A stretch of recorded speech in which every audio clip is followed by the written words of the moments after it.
Kenapa 90% investor pemula gagal di pasar saham? Kebanyakan orang nggak paham cara analisa saham dengan benar. Biasanya pemula itu cenderung pakai metode yang siap pakai. Yang penting ini bakal kasih cuan atau enggak kalau dibeli sekarang. Atau istilah populernya, beli saham karena FOMO aja. Ditambah lagi dengan mental ingin cepat kaya. Jadi ekspektasinya itu berlebihan. Menaruh harapan besar di mana harapan tersebut seperti bisa dicapai dengan mudah bahkan dalam waktu singkat. Karena udah FOMO, ingin cepat kaya tadi, nyaris pasti pemula itu nggak akan disiplin. Rencana bisa berubah di tengah jalan tanpa evaluasi. Sedangkan investasi di pasar modal itu jelas-jelas high risk high return. Lengkap sudah ya. Memahami dasar sebuah ilmu itu ibarat belajar main gitar. Awalnya nggak langsung pakai lagu-lagu yang susah. Bahkan belajar dulu dasarnya. Misal, mempelajari kunci-kunci dasar. Cara menekan senarnya, cara memetiknya. Nah, sama halnya dengan belajar investasi. Pelajari dulu dari hal dasar termasuk mempelajari metode-metode dasar dalam menganalisa saham. Cara mencari informasi laporan keuangan, mengenai pos-pos setiap laporan keuangan, membaca grafik harga, dan sebagainya. Memperbaiki ekspektasi dengan cara memahami resiko. Market itu bukan garis lurus yang konsisten, harga akan naik selamanya. Ada waktu di mana harga akan terkoreksi bahkan jauh lebih rendah turunnya.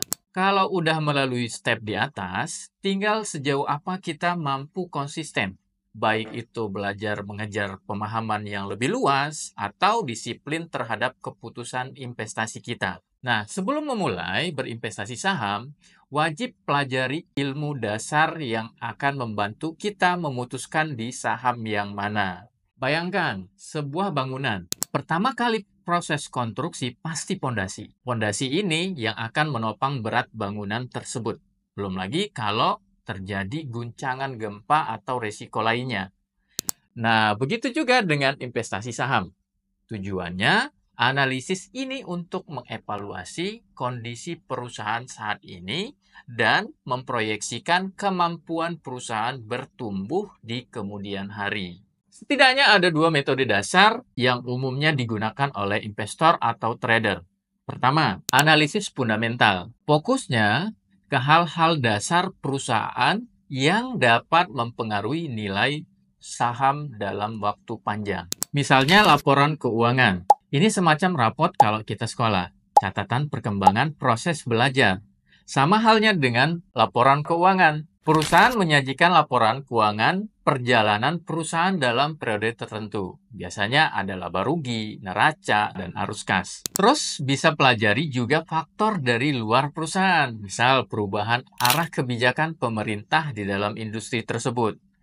Terus persaingan terhadap perusahaan sejenis, sampai ke kebijakan makro, baik itu domestik maupun internasional. Kedua, analisis teknikal. Fokusnya ke grafik pergerakan harga dan volume transaksi di market. Jadi tidak jauh dari grafik-grafik. Menganalisis pola pergerakan di masa lampau untuk mencari arah pergerakan di masa depan. Biasanya kita akan menganalisis chart harga saham, baik itu menggunakan indikator tambahan atau pola-pola tertentu yang sering terjadi.